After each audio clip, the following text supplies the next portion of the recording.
O Vitor quer fazer uma pergunta. Fala, Vitor. Pode escrever ali que eu tô lendo. Ah, tá. Esquece. Beleza. Ok. Vou começar a transmissão aqui. Vou mostrar para vocês como é que é esse negócio aqui. Tá.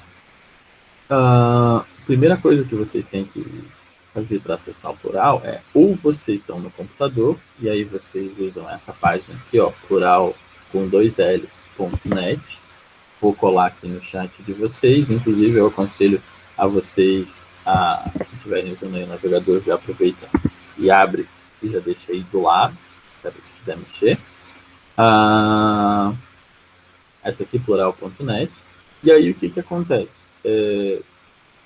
Cada um vai entrar ali com o cadastro. Quem ainda não fez o cadastro, a Cintia provavelmente vai estar mandando para vocês ali um cadastro que é o de vocês como alunos ali da escola, tá? E aí vocês entram nesse aplicativo aqui.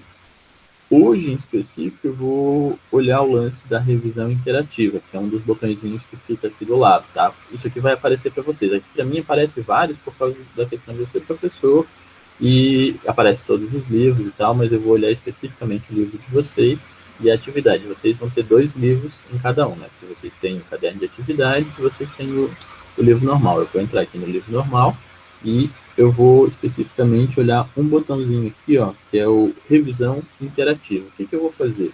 A gente vai dar um jeito de fazer a revisão interativa do primeiro capítulo, que foi o que a gente estava fazendo as atividades agora, tá?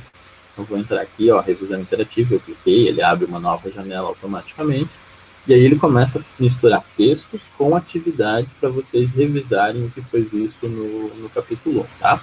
Até aqui, ok? Tá todo mundo enxergando certinho? Sim, só uma pergunta. Ô, prof, Fala. isso é só de matemática ou tem outros livros das outras matérias? Eu acho que, assim, ó, se for da mesma editora do livro da matemática ali, que é a editora Ática, eu acho que ele também funciona para esses outros livros, tá? E eu acho que em outras editoras eles têm coisas similares, tá? Eu vou explicar isso da matemática para facilitar ali, porque ele é bem interessante, tá? Eu já uso ele antes também. Eu lembro que a Júlia já comentou também de estar usando o livro online. Eu não sei se ela usa os outros recursos, mas eu lembro que ela, no outro momento na sala lá, quando eu falei, bem no começo do ano eu falei sobre ele, tá? Disse, ó, entrem lá e façam um cadastro, peguem e mexam. E aí tem esses recursozinhos aqui que são bem interessantes e hoje a gente vai dar uma explorada um pouco neles, porque isso facilita que vocês estudem, tá? Tem um pouquinho mais de atividades para complementar o que a gente fala e o material também diretamente do livro, tá? Beleza. Vou dar aqui um F11 para ficar mais fácil da gente interagir aqui, tá? Ó, vamos lá, conjuntos numéricos. Aqui vamos falar sobre os principais assuntos do capítulo 1, conjuntos numéricos, dos números naturais associacionais e as sequências. Vamos começar pelos números naturais. A sequência desses números é o 0, 1, 2, 3, 4, 5, 6. Vamos lá. Aqui aparece, né, a sequência que está entre parênteses, mas o certo seria ter colocado, né, com a chavezinha que a gente já explicou isso, né? Eles erraram aqui na digitação, mas tudo bem, a gente sabe que é como está aqui no parênteses, nas chaves, né? E o conjunto dos números naturais pode ser representado por n igual a tararã, né? Tem essa sequência aqui de números. Vamos seguir. Aí ele aparece aqui um primeiro exercício para a gente responder. Ó. É um exercício de múltipla escolha, a gente vai ter que escolher uma, e a gente vai ler o enunciado e depois responder. E aí verifica. O primeiro elemento na sequência dos números naturais é o 0. E o número que vem imediatamente depois dele, nessa sequência, é 1. Então, o 1 é o sucessor do 0. Analogamente, quer dizer, da mesma ideia, o 20 é o sucessor do 19. Por exemplo, podemos determinar o sucessor de qualquer número natural, n, usando a relação. O sucessor é subtrair 1, somar 1 ou o n igual a 1. Vamos lá, qual é a resposta? Somar 1. Somar 1, né? Então vamos colocar aqui e vamos ver se está certo. Verificar a resposta. Opa, está certo. O sucessor que o número natural é aquele que vem imediatamente depois da sequência dos números naturais. Dessa forma, para determinar o sucessor de um número natural, n, devemos somar 1 a ele. Faz-se, portanto, n mais 1, já o antecessor é tirar 1, aí ele faz mais um monte de textinho aqui. Todo número natural tem sucessor. O zero é o único natural que não tem sucessor. Isso a gente já fala desde o sexto ano e vocês já estão bem tranquilos nisso. Opa, conjunto dos números. Aí ele mostra aqui o Z pra gente, tá vendo? Ó, ele começa falando, ó, 0, 1, 2, 3, aí depois mostra outros números. Aí aqui, esse Czinho aqui, ó, é um contido, quer dizer, ó, o N está contido no Z, então o Z é maior, né? Tipo, é um conjunto que tem mais números ali do que o conjunto N. Beleza, depois de ver os números naturais, vamos ver os números inteiros. Passa para a próxima. O conjunto dos números inteiros é formado pelos inteiros positivos ou nulos, números naturais, e pelos números inteiros negativos. Os números inteiros negativos são utilizados, por exemplo, para indicar medidas de temperatura abaixo de zero, enquanto os números positivos indicam medidas de temperatura acima de zero. Beleza, isso também a gente já viu no ano passado. O conjunto dos números naturais é um subconjunto, quer dizer, é um conjunto que está dentro de outro, dos números inteiros. Ou seja, o conjunto dos números naturais está contido nos números inteiros, ok? O número menos 1 é um elemento que pertence ao conjunto dos números naturais? É falso. Não pertence ao conjunto dos números naturais? Essa parece verdadeira. Não pertence ao conjunto dos números inteiros? Opa, essa é falsa. Então, eu acho que essa segunda aqui, quando verificar, está correta. Vamos para a próxima aqui. Enfim, chegamos nos números racionais. O conjunto dos números racionais é composto de todos os números que podem ser escritos na forma de fração, com numerador e denominador inteiros e com denominador diferente de zero. Ó, essa parte aqui, ó, diferente de zero, é importante. A gente tem que lembrar que embaixo a gente não pode colocar o zero. Tá? Vamos lá, próximo aqui. Ó. Além das frações, os números naturais e os números inteiros. Além das frações, os números naturais e os números inteiros são exemplos de números que podem ser escritos na forma de fração e, por isso, pertence ao conjunto dos números racionais. Como é que a gente escreve um número inteiro mesmo na forma de fração? Alguém sabe me explicar? É colocar o sobre 1. Isso, muito bem. E se eu escrevesse na forma decimal, como é que eu faria, Laura? Vamos supor, 7. Como é que eu escrevo isso na forma decimal? 7,0? Muito bem, 7,0. É isso aí, tá vendo? É muito fácil para a gente não saber. Então, todo número inteiro é muito fácil de escrever, tanto na forma decimal quanto na forma de fração, tá? É só colocar a vírgula e o zero ou colocar ele em cima de 1 e acabou. Além disso, a gente poderia ter pegado outras frações que são equivalentes ao 7. Por exemplo, 14 sobre 2. 14 sobre 2 também é 7, só que está escrito numa fração que não está na forma irredutível. Quando eu reduzo ela, fica com 7 sobre 1. Vamos continuar aqui. Ó. Opa, apareceu um vídeo aqui no meio do negócio. Vamos ver se ele toca aqui. Eu vou clicar e aí vocês falam se está vindo o som para vocês. Senão eu vou abrir de outro jeito, que aí eu acho que ele vai vir som. Não, Tem som? tô ouvindo Não nada. tem som? Tá, então vamos lá. Ele tá fazendo som? É que você tem que ativar o som da apresentação. Calma, eu sei que eu tenho que fazer isso. É por isso que eu vou fazer isso. Tá? Deixa eu ver aqui. Aqui. Opa, não. Eu tenho que parar aqui a apresentação e colocar uma outra apresentação que aí vem com som. Que eu vou apresentar só a aba, tá? Vamos lá, vou apresentar novamente. Uma guia do Chrome. Eu vou escolher aqui. Então, agora aqui. Apareceu vários. Deixa eu botar. Ah, tá. Essa daqui que eu vou apresentar. Vamos lá, vou apresentar essa então, que é a segunda. Aqui. Apresentar com áudio. Eu errei, não é essa. Vou colocar nessa daqui. Não, vamos lá. E vamos ver compartilhar essa aqui. Agora sim. Agora eu acho que vai dar com som. Vamos testar aqui para ver se está ok para vocês. Deixa eu voltar. Agora deu. Agora deu, perfeito. Então eu vou dar um screen aqui pra gente. E vamos colocar o somzinho aqui para ver a explicação que eles dão pra gente. Não dá para dar o full screen. Beleza. Assim tá bom.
É isso.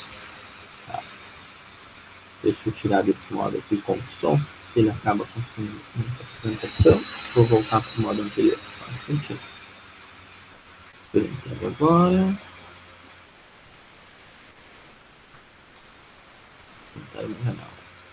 Tomara que não tenha mais som de novo. E aí tem que abrir de novo esse outro modo.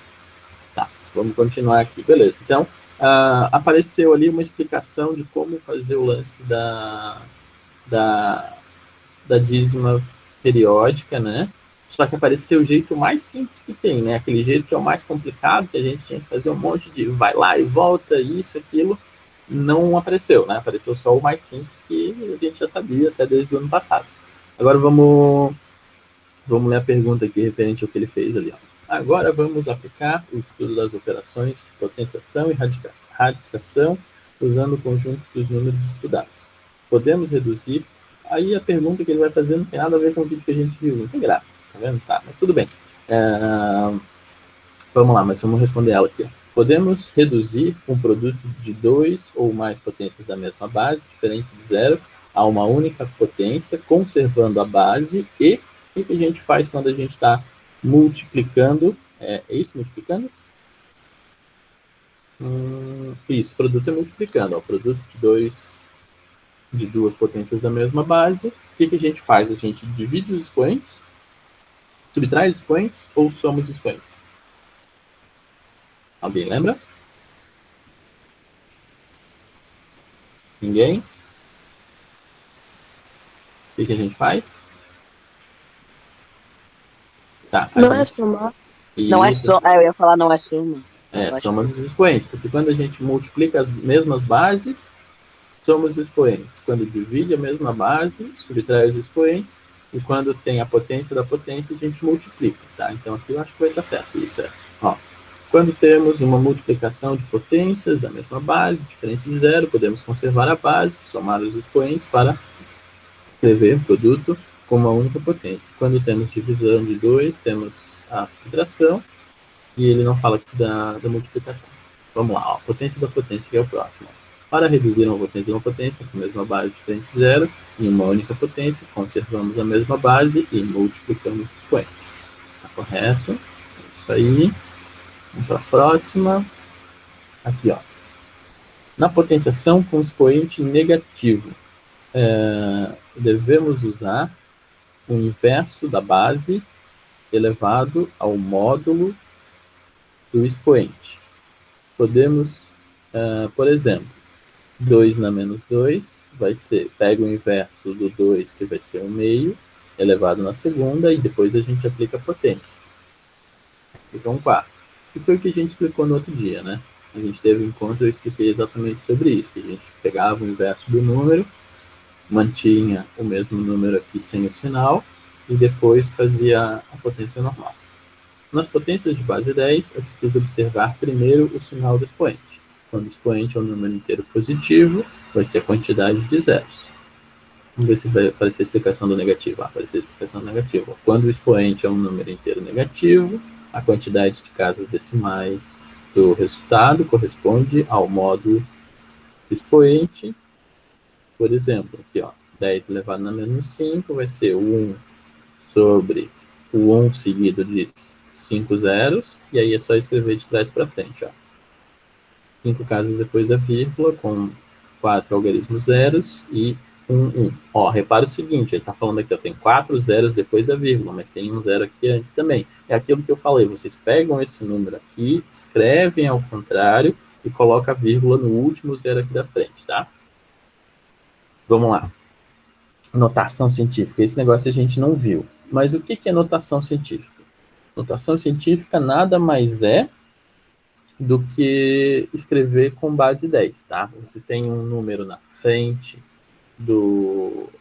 desse 10 elevado a alguma coisa e vai representar exatamente esse número. Vou mostrar para vocês o que é isso, tá? Aliás, o porquê que a gente usa isso. Quando a gente precisa medir uma distância muito grande, por exemplo, da Terra até a Lua, fica complicado da gente ficar colocando a quantidade de zeros que precisa em metros ou em quilômetros até lá. Ou então, se a gente vai medir o tamanho de uma célula, o tamanho de uma molécula, isso tudo são números muito pequenos e a gente precisaria usar muitos zeros, tipo 0,0000000, para conseguir chegar lá. Então, ao invés da gente usar esses números com muitas casas, a gente vai usar o quê? A notação científica, que é o seguinte: a gente vai ter um número com dígitos significativos. Eu vou pegar aqui o quadro para explicar para vocês que fica mais fácil. Quer ver, ó? Vamos supor, eu vou escrever o número 27,0000000 do jeito mais fácil. Como é que seria esse jeito mais fácil? Eu vou contar a quantidade de zeros que tem, ó. Vamos contar a quantidade de zeros que tem. 1, 2, 3, 4, 5, 6, 7.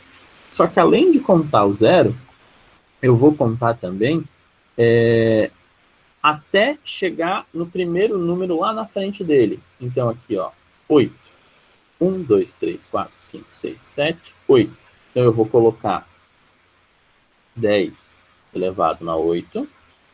E vou fazer o seguinte, eu vou pegar e vou copiar esse número que está aqui na frente, que não é zero, tá vendo? Esses números todos aqui que não são zero, e vou colocar na frente multiplicando essa quantidade de zeros que eu tenho aqui, ó, vezes 2,7. Ah, mas por que colocou um número com vírgula, professor? E a ideia é que tenha um dígito que seja inteiro e todos os outros dígitos que não são zero vêm depois da vírgula, que foi o que eu fiz aqui, tá vendo? É como se eu tivesse colocado uma vírgula aqui e contado quantas casas tem depois da vírgula. Então, esse número grandão aqui, ó, que é 27 milhões, eu poderia representar de uma maneira mais simples, tá vendo? Com menos dígitos, como 2,7 vezes 10 elevado a 8. Por que que isso é importante? Eu não sei se você sabe, mas recursos computacionais, quer dizer, a capacidade de escrever um número, a capacidade de processar um número, hoje, para a gente, quase não é tão... a gente tem computadores muito potentes, assim, o nosso celular é um computador extremamente potente, a maioria dos celulares de vocês é um computador extremamente potente, os computadores de vocês são muito potentes, fazem muito cálculo, são muito rápidos, só que em vários momentos na história, a gente precisou usar computadores e eles não eram tão potentes. O celular de vocês tem mais capacidade de processamento do que o ônibus que levou, o ônibus espacial que levou o homem à Lua. Tipo, a capacidade do ônibus espacial, os computadores que regulavam isso aqui da Terra, era muito pequena. Então, a notação científica, ela tem uma função muito importante na ciência, que é representar os números de uma maneira mais simples, para que os computadores consigam processar isso de uma maneira mais fácil. Então, assim, pode parecer um negócio chato para a gente, que a gente não vai ter utilidade, mas para o pessoal que faz ciência, o pessoal que está estudando sobre bactéria, está estudando sobre se vai bater um cometa ou não na Terra, isso tudo, a representação dos números é muito importante para eles. Eles precisam escrever isso de uma maneira mais simples possível para facilitar os cálculos deles. Então, a notação científica, ela é muito importante, tá? Pode parecer um negócio que a gente não usa quando está fazendo um monte de contas pequenas, mas a gente, a humanidade, né? Tipo, não vocês em casa, não eu em casa fazendo ali a tapioca depois que eu vou cozinhar. Não, isso não vai fazer importância, mas se a gente for pensar na quantidade de coisas que são importantes por causa dessa anotação aqui, a gente vai ter várias, tá? Então, isso aqui é um jeito simples de escrever os números, tá? Vou fazer mais um exemplo. Fala. A vírgula sempre vai depois do primeiro número? Isso, Laura, muito bem. A vírgula sempre vai depois do primeiro número. Eu vou pegar um número parecido com o que eu acabei de escrever, tá? Vou pegar um grandão também aqui, tipo 1, vírgula, aqui, nem bota vírgula aqui ainda. 3, 5, 0, 0, 0, 0, 0, 0, 0, 0, 0, 0, 0, tá? Vários zeros, ok. O que eu tenho que fazer? Ó? Se a gente voltar aqui, ó, escrever esse número, vai ser o quê? Só se importar com os dígitos significativos e contar quantas casas eu preciso até chegar que o primeiro número seja inteiro. Eu vou fazer o mesmo processo. Quer me ajudar ali, Laura, já que você falou ali? Eu? Você? Você mesmo. Tá. Tá, vamos lá. O que eu faço ali? Vou copiar a mesma coisa que eu fiz. Isso, mas eu não preciso contar o zero. Na verdade, eu vou me importar aqui com os números que são significativos, quer dizer, diferentes de zero. Ó, então, eu vou fazer isso aqui. Ó. Esses números é o que vão me importar aqui. Ok. Então, eu vou escrever isso aqui embaixo, sozinho. Ó. 1, 3, 5. No número passado, a vírgula estava onde mesmo? Na frente do primeiro número. Isso ali, logo em seguida, depois do primeiro número. Então, eu vou botar a vírgula aqui, ó, depois do primeiro número. Ok. Agora, o que eu tenho que fazer? Eu tenho que contar quantas casas até chegar a vírgula aqui. Então, vamos contar aqui junto. Ó. Vamos contar comigo aqui. Ó. 1, 2, 3, 4, 5, 6, 7, 8, 9, 10, 11, 12, 13. Então, vai ser 10 elevado na quanto? Na 13? Isso, 10 elevado na 13, vezes 10 elevado na 13. Pronto, tá vendo? Então, notação científica é muito antes de vocês contarem os dígitos até chegar na vírgula que vocês querem. Tá. Quando é um número grandão, tá vendo? Esse número aqui é um número grandão. Então, é fácil de fazer com números grandões. Se fosse um número muito pequeno, agora é ao contrário. Olha só como é que vai ser isso. 0,00.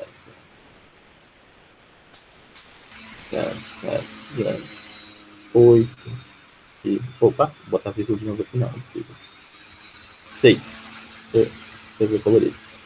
6. Tá, vamos lá. Como é que eu faço a transformação desse número aqui com essa mesma cara aqui, ó, tá vendo? Eu tenho que colocar um número que não é zero aqui na frente, vírgula, os demais números, e depois ainda aparecer uma potência de 10. A ideia é que eu vou precisar pular essa vírgula ao contrário. Ó. Antes eu estava andando da direita para a esquerda, tá vendo? Eu estava saindo aqui do final do número e chegando até a parte que tinha alguma coisa significativa. Agora eu vou fazer o processo ao contrário. Eu vou precisar andar para o outro lado. Então, se eu vou andar para o outro lado, provavelmente a minha base, o 10 ali, 10 elevado em alguma coisa, vai ser elevado no número negativo. Então, eu vou fazer o mesmo processo. Eu vou pegar os nossos dígitos que são significativos e vou colocar eles separados aqui, ó, 8,6. Ok. O que eu preciso fazer? Agora eu preciso entender que eu vou andar para o outro lado aqui, ó. Uma casa, porque a vírgula veio para cá, 2, 3, 4, 5, 6, 7, 8, 9, 10, 11, porque a vírgula veio depois do 8, tá vendo? Então vai ser vezes 10 na menos 8, porque eu andei ao contrário. Então, vezes... Mas e aquele zero antes da vírgula? Como é que é? Aquele zero ali antes da vírgula. Boa pergunta. Aquele zero antes da vírgula não vai contar nada? Não, a gente tem que pensar o seguinte, ó, cada vez que eu desloco a vírgula uma vez, vai ser um dígito que vai aumentar aqui. Como o zero que estava aqui eu não precisei andar nele, então eu não vou precisar pensar que aquele zero ali é uma casa que é importante. Assim, ó, cada vez que eu desloco a vírgula, eu vou multiplicar por 10 na menos 1. Então, ó, uma vez, duas vezes, 3, 4, 5, 6, 7, 8, 9, 10, 11, tá vendo? Tá aqui depois desse cara aqui, ó. Então, como eu andei 11 vezes, então fica aqui, ó, 10 elevado na menos 11, tá? Então, é isso, assim, ó, a parte de... Quando eu tenho um número muito pequeno, esse número aqui é um número muito pequeno, podia ser o tamanho de uma bactéria, podia ser o tamanho de um podia ser a quantidade de tal medicamento num remédio, entendeu? Então, isso aqui tudo a gente usa de verdade, tá? Tipo, a gente usa números muito pequenos mesmo e vai precisar de números muito pequenos. Ah, como é que eu sei lá que a minha máscara vai proteger ou não vai proteger do vírus? Qual que é o tamanho do vírus? Será que a malinha que passa ali vai... Isso aqui tudo envolve ciência, tá vendo? Isso aqui tudo envolve tamanho de número. Se eu pegasse e tivesse um número muito maior aqui, é claro que não ia funcionar, né? Tipo, eu tenho um vírus que é muito maior do que a malha que protege. Ah, beleza, então vai ficar grudado ali, não vai passar. Só que se o vírus é menor, é claro que ele vai passar. Então, isso tudo faz sentido pra gente na ciência, no tempo todo, em qualquer coisa que a gente está fazendo. Saber representar os números é uma coisa importante, tá? Vou fazer mais um exemplo aqui com um número pequeno. Agora eu vou pegar um não tão pequeno. Vou fazer assim, ó, 0,00029.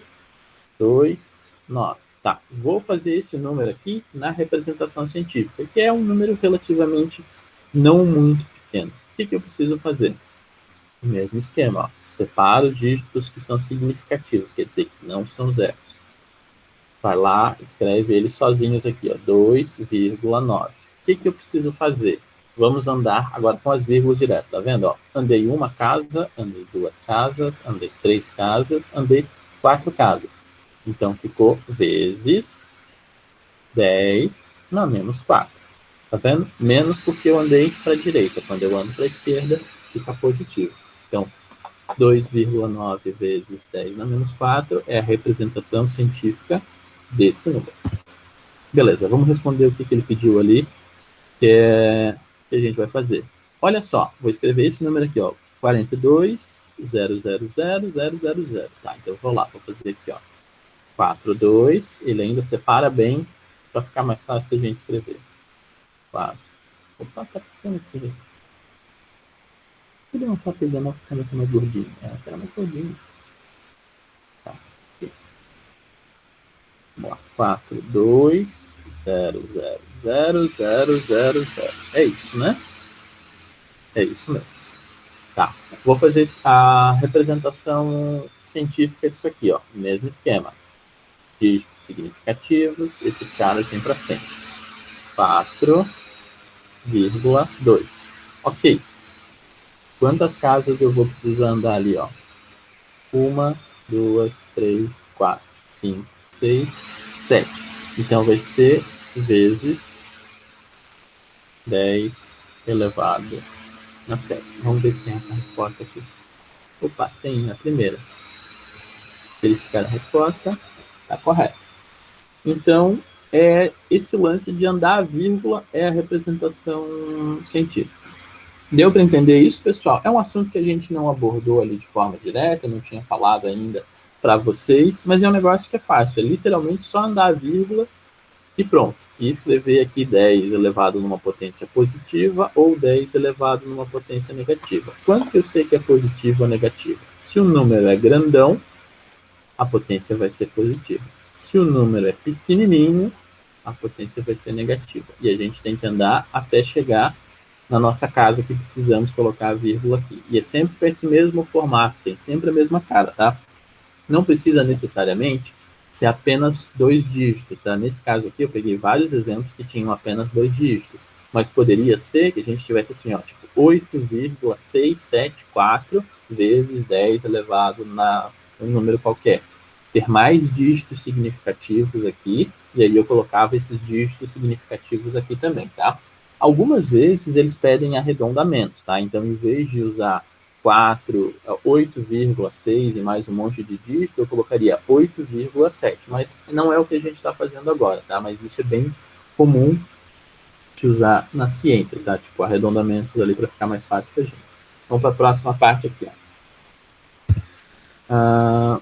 A radiciação e a potência são operações inversas. Assim, quando queremos queremos saber qual é o valor da raiz quadrada de um número, estamos procurando o número que elevado ao quadrado resulta no próprio número. É mais ou menos como a gente já aprendeu a raiz quadrada lá no 6º ano, né? Toda vez que eu preciso da raiz quadrada, eu fico fazendo aquela pergunta: que número que é o quadrado dá a resposta que está ali dentro da raiz quadrada? Por exemplo, qual que é a raiz quadrada de 25? vai ser 5, porque 5 vezes o 5 é igual a 25. Então, isso fica fácil quando a gente tem números pequenos, né? Quando os números vão ficando grandes, a gente vai fazendo o processo de fatoração, que era como a gente já aprendeu também lá no sexto ano. Vamos lá. Seguindo o mesmo raciocínio da raiz quadrada, para calcular o valor de uma raiz cúbica. O que é a raiz cúbica? Embaixo aparece a explicação. Ó. Temos que determinar o número que é elevado ao cubo, quer dizer, o número vezes ele mesmo, tá vendo? Aparece 3 vezes aquele fator, resulta no número cuja raiz cúbica estamos buscando. Por exemplo, a raiz cúbica de 27 é igual a 2, 3 ou 4. Alguém sabe? Eu sei, é 3. É 3, né? Entendi Porque... como é que resolve a raiz cúbica. Isso. A raiz cúbica, ele faz o mesmo método, que é ou eu faço a pergunta e vou tentando chutar os números, ou a gente faz a fatoração. Quer ver? Ó, vou mostrar para vocês aqui como é que a gente vai chutando esses números, tá? Vamos supor ali, ó.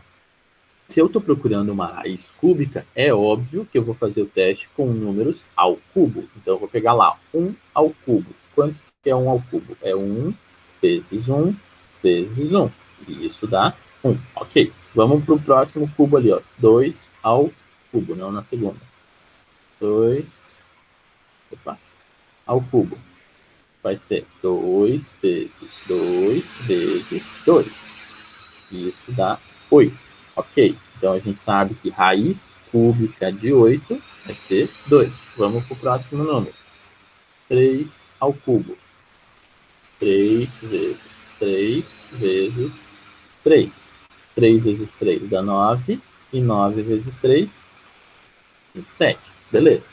Então eu sei que raiz cúbica de 27 vai ser 3. Eu vou pegar a próxima raiz cúbica só para vocês saberem também quanto que é, tá? Ó, 4 ao cubo vai ser 4 vezes 4 vezes 4, e isso dá 64. Porque 4 vezes 4 é 16, vezes o 4, 64.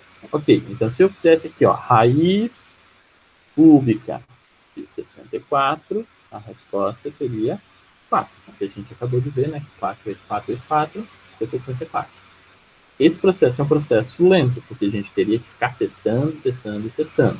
O jeito correto de fazer isso seria a fatoração, que também não é um processo barato para a gente em termos de conta, né? Que a gente tem que fazer, fatorar.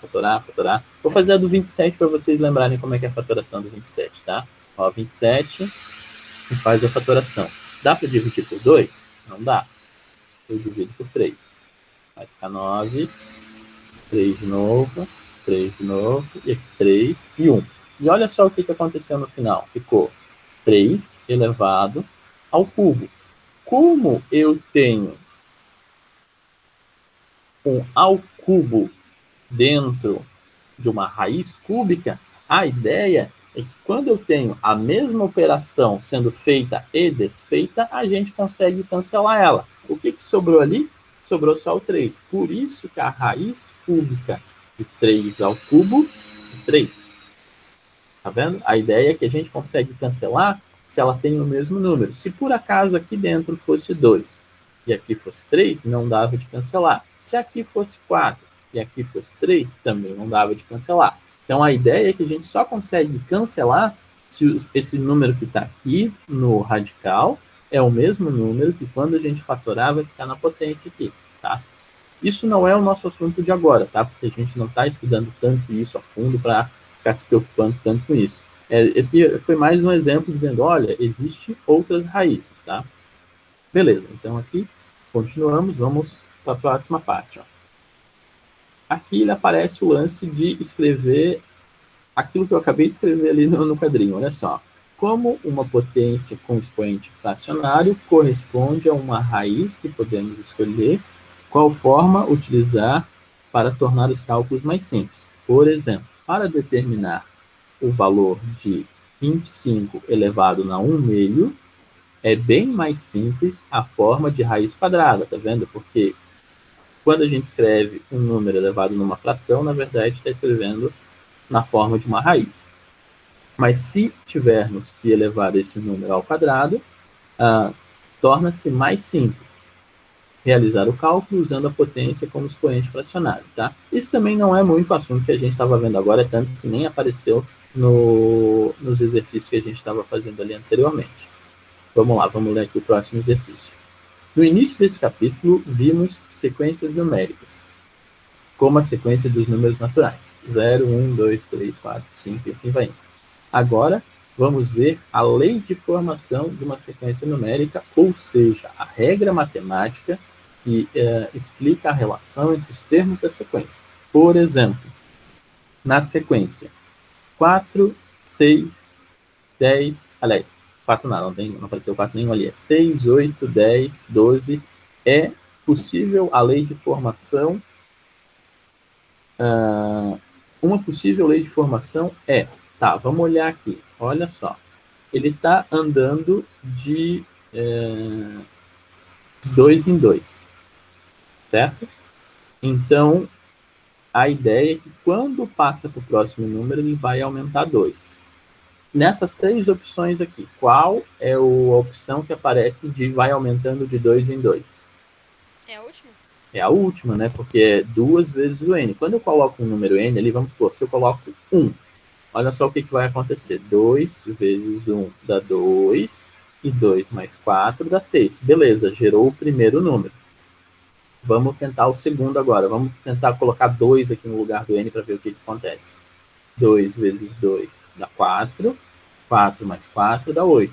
Ok, então gerou o próximo número. Vamos colocar 3. 2 vezes o 3 dá 6. E 6 mais o 4 dá 10. Beleza. Tem um problema aqui nessa sequência, porque assim, ó, aqui ele começou do 0. Se eu pego e coloco o 0 aqui, vai ter um problema. Qual que é o problema que alguém sabe me explicar? Vai dar 4.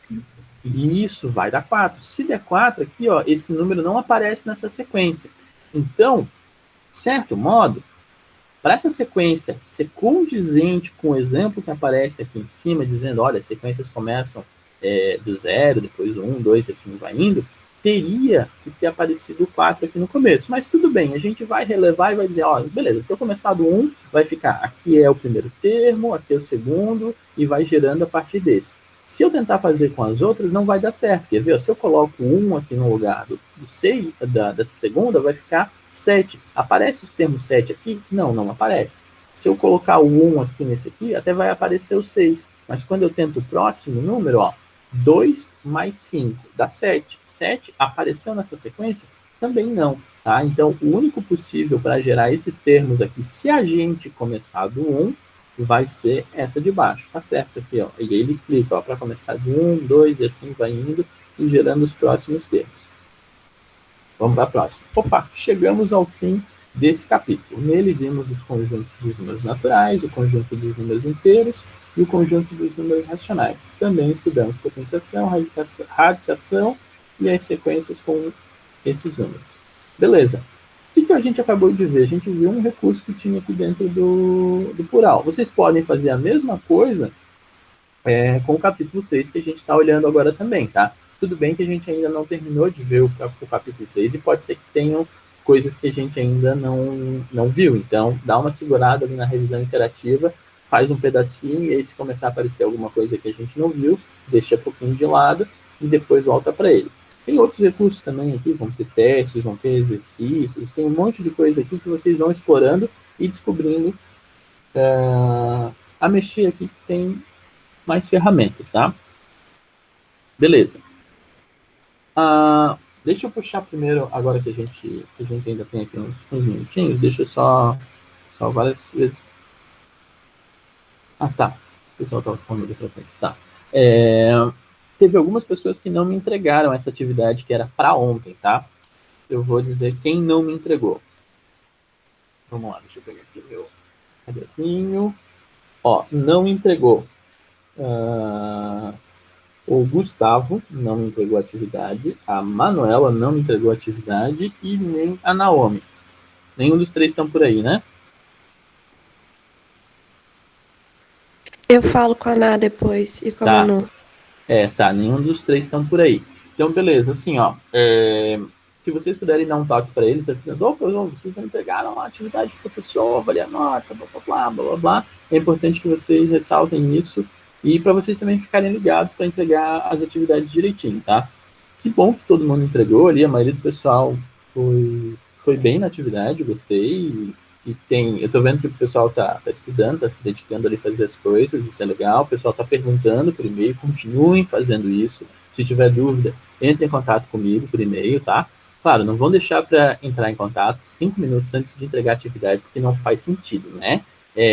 Entre em contato em tempo hábil, quer dizer, um dia antes, né? Conversa comigo ali, tem tal coisa para dar tempo de eu responder, de repente tem mais uma pergunta que vocês precisam fazer, então trabalhem com prazos, tá? Não fiquem deixando para entregar as coisas na última hora, porque isso é muito ruim para vocês, tá? Isso é um hábito que a gente tem que eliminar, deixar para entregar tudo na última hora. A gente entrega sempre com um prazinho de antecedência, para se acontecer algum problema, a gente ter como resolver ainda, tá bom?